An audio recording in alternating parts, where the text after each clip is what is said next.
finally, we have our final preview for the 2021 Maine Volunteer Leadership Conference as we continue to investigate the issue of how to shrink the resource gap facing volunteer managers, administrators, programs in Maine after the COVID-19 pandemic.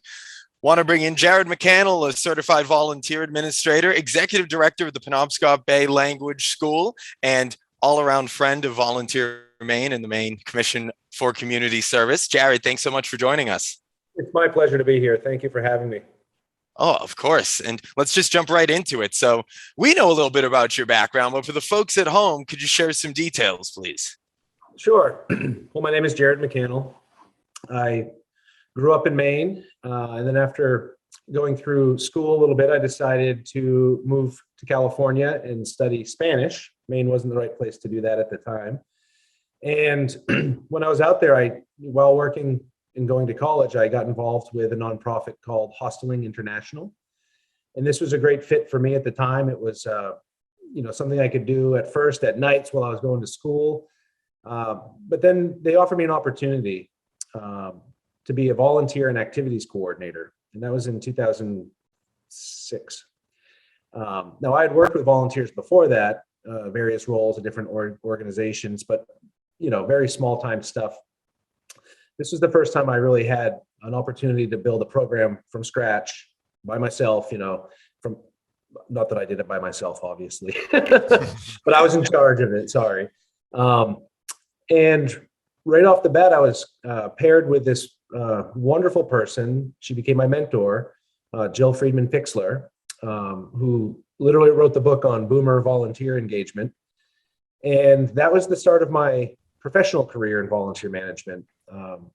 And I couldn't have had a better start. Hosteling International gave me the space to create the sort of program I wanted to do. We engaged volunteers and working with international travelers and took people from all around San Diego, looking at different cultural venues and tours and activities, but also over to Tijuana, Mexico, which brought back in my interest in Spanish language. That's why I'd originally gone to San Diego. And so shortly after I graduated from San Diego State University, I decided that volunteer management was absolutely, my career moving forward. So I recently got a Spanish degree and then decided to go on a different path. Many years later, with several different jobs under my belt, lots of consulting and other things, I was offered the opportunity to be the executive director at Penobscot Bay Language School, which for me really brought back, my two interests.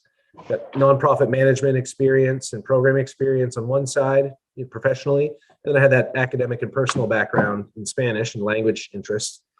So coming here, it was just a full circle sort of situation. I moved back to Maine, started raising my family, found myself here, and I couldn't be happier with the way my path has brought me here at this point.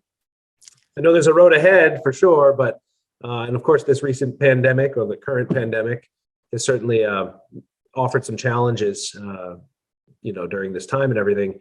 But personally, I just couldn't be happier with where I am right now. And I think a lot of folks don't have that opportunity, and I hope they can achieve that. Now, certainly awesome to hear, especially, just how the pandemic upended life in general. But fittingly enough, with all your experience in volunteer management, nonprofit management, your session, Volunteer Management 101, is going to be one of the early ones offered during the conference. Could you tell us a little bit about the session? Sure. I've done lots of training around the country. Volunteer Management 101 is the only training I will do now when it comes to volunteer management, because in all the years I've worked in volunteer management, the basics have never really changed. Now, obviously, the industry has changed. Society has changed. All kinds of factors. We've had different,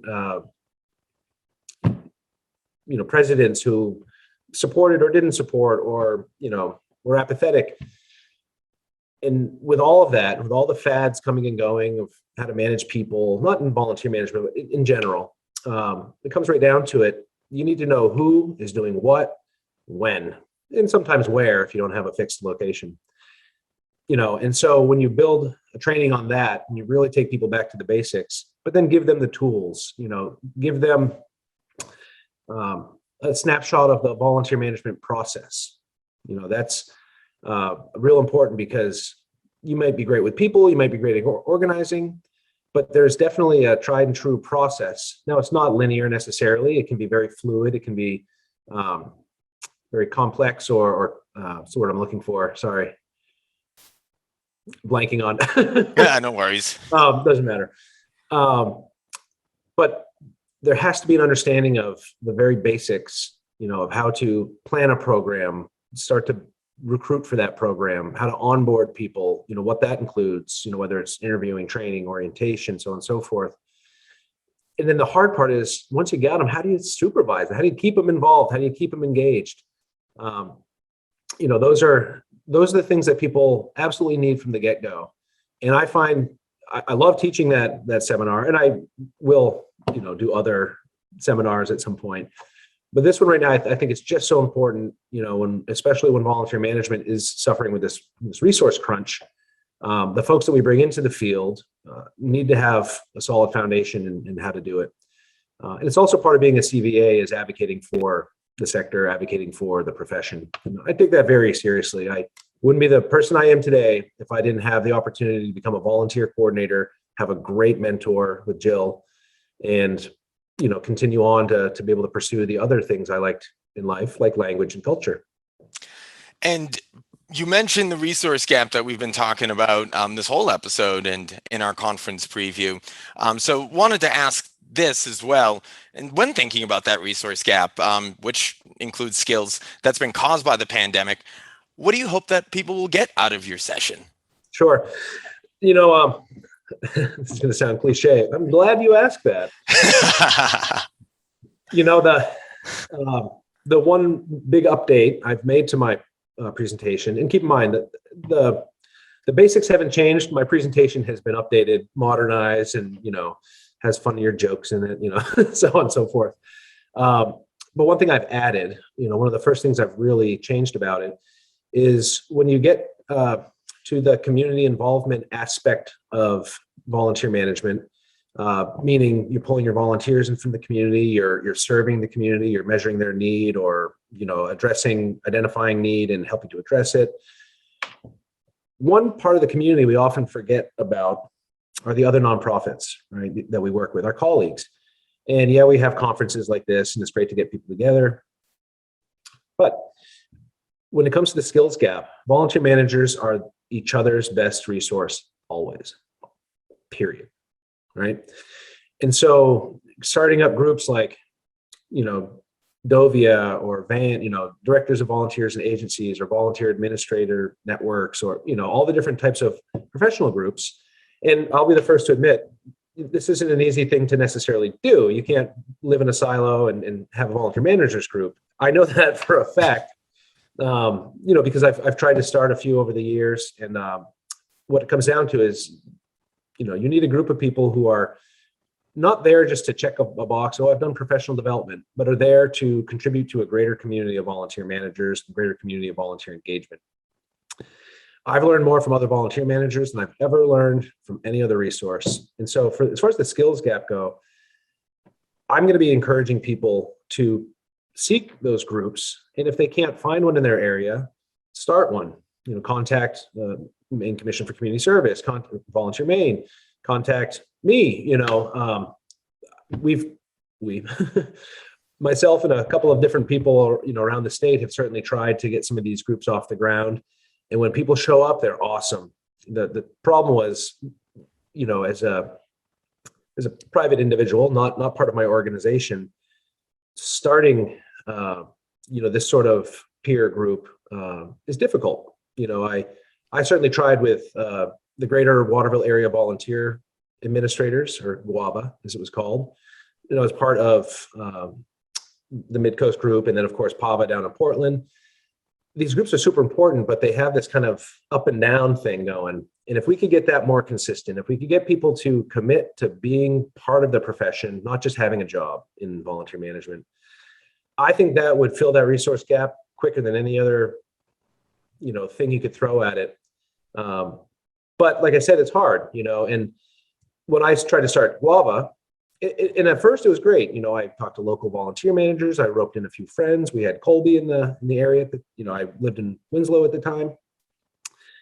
And it was great at first when it was in person. It just didn't translate online with the pandemic. And it can. I know that also for a fact, because our language classes here at Penobscot Bay Language School translated, to an online format.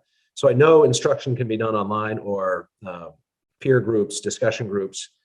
But it comes down to, I didn't necessarily have the reach to connect with everyone in the area. And so that's an area that perhaps, a statewide agency could help be that kind of middleman to connect those resources.